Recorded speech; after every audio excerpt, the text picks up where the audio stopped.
Hello guys, मैं निर्मल आप सभी का कंप्यूटर लॉजी में स्वागत करता हूँ। मैंने Tally Prime live previous class में आपको बताया था कि हम क्रेडिट से कैसे परचेज करते हैं। ओके, आज हम क्या सीखेंगे आज की क्लास में कि जिनसे हमने क्रेडिट में परचेज किया उनको हम पेमेंट कैसे करेंगे। ओके, वो भी बहुत आसान तरीके से। ओके, मैंने टेली प्राइम ओपन कर रखा है। देखिए, हम इसी कंपनी में वर्क कर रहे हैं, हर्षिता प्राइवेट लिमिटेड के साथ। ओके, और देन यहाँ पर हमेशा एक चीज नोटिस करना है, जब भी आप किसी को पेमेंट करोगे, चाहे कैश के थ्रू चाहे चेक के थ्रू, तो हमेशा जो बाउचर यूज करोगे वो पेमेंट बाउचर यूज करोगे। ओके, सबसे पहले हम ट्रांजैक्शन पे जाएंगे। यहाँ से बाउचर पे डबल क्लिक करोगे या कीबोर्ड से वी की प्रेस करोगे, आपका यहाँ पे पेमेंट बाउचर शो कर रहा है। अगर कभी भी ना करे, जैसे मैं अभी कोई अदर बाउचर ओपन कर लेता हूँ, अब यहाँ पे देखिए पेमेंट बाउचर आ रहा है राइट हैंड साइड पे, या तो आप उस पर क्लिक कर दोगे पेमेंट पे, या कीबोर्ड से F5 की प्रेस करोगे। ओके,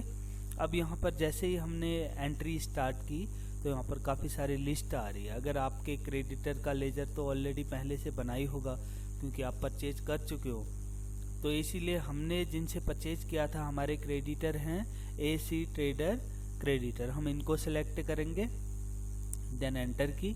ओके, जैसे ही एंटर की प्रेस करोगे यहाँ पे कुछ मेथड ऑफ एडजस्टमेंट की आएंगे, तो हम इस पे अगेंस्ट रेफरेंस सेलेक्ट करेंगे। अगेंस्ट रेफरेंस मतलब क्या होता है, जब भी जो हमारे क्रेडिटर्स होते हैं जिनसे हम उधार परचेज करते हैं, ओके, जब भी हम उनको पेमेंट करते हैं, कौन से बिल के थ्रू कर रहे हैं, किसके अगेंस्ट हम पेमेंट कर रहे हैं, इसीलिए हम वहाँ पर अगेंस्ट रेफरेंस सेलेक्ट करते हैं। अगर आप उधार बेचते हो, जब आपको पेमेंट मिलती है, तब भी हम अगेंस्ट रेफरेंस के ही थ्रू पेमेंट रिसीव करते हैं। ओके, मैंने अगेंस्ट रेफरेंस सेलेक्ट कर लिया। देन यहाँ पे हमारा बिल नंबर शो कर रहा है, एंटर की।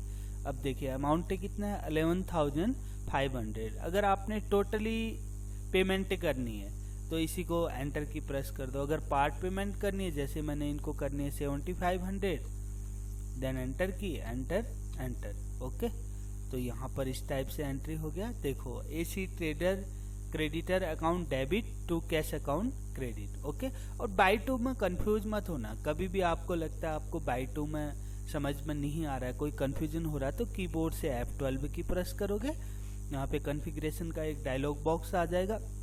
इसका पहला ऑप्शन ही है, देखिए, आप अगर बाई टू की जगह CRDR यूज करना चाहते हो, अगर इसको यस कर दोगे तो यहाँ पे बाई टू की जगह क्या आ जाएगा, CRDR आ जाएगा। कोई कंफ्यूजन नहीं लेनी है। देखिए, DR मतलब डेबिट और CR मतलब क्रेडिट। ओके, ये देखिए, देखो ये यहाँ पे CRDR आ गया। अगर आपको बाई टू चाहिए आप बाई टू भी ले सकते हो।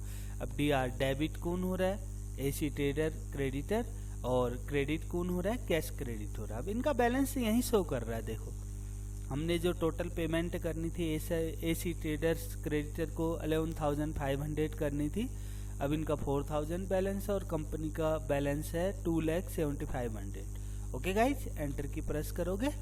देन नरेशन पे आप डिस्क्रिप्शन लिख सकते हो, जो भी आपने एंट्री कर रखी है उससे रिलेटेड। देन एंटर की, एंट्री को एक्सेप्ट कराओगे, Y की प्रेस कर दोगे। ओके, एस्केप की प्रेस करके बाहर आ जाएंगे। अब यहाँ पे आप बैलेंस शीट पे भी जाके आप चेक कर सकते हो, जो हमारी जो कंपनी के करंट लाइबिलिटीज है, जो हमारे ऊपर दायित्व बचा है 4,000। एंटर की प्रेस करोगे करंट लाइबिलिटीज पे जाके, देन एंटर की। Okay, enter. यहाँ पे दिखा रहा है, देखो आपने परचेज किया था और 11,500 का, और देन पेमेंट कर दी है 7500 की। क्लोजिंग बैलेंस कितना है आपका, जो आपने पेमेंट देनी है 4,000 की। ओके, और पर्टिकुलर अगर आपको कैश बैंक बुक ओपन करनी है तो टैली में आप बहुत सिंपल वे से ओपन कर सकते हो। यहाँ से डिस्प्ले मोर रिपोर्ट पे आओगे और देन यहाँ पे अकाउंट बुक्स पे आओगे, और देन यहाँ पे cash and bank book. Okay, यहाँ पे कैश इन हैंड भी शो कर रहा है 2,75,000। अगर आप इसको डीपली देखना चाहते हो कैसे शो कर रहा है, तो एंटर की प्रेस करोगे। यहाँ पे एक चार्ट बना हुआ आ जाएगा इस टाइप से, voucher type, voucher number, debit, credit. यहाँ से पूरी आपकी डिटेल्स होगी। ओके, जो आपने एंट्री कर रखी है। और देन अगर बैंकिंग डिटेल चाहिए तो यहीं पे ही शो करेगा।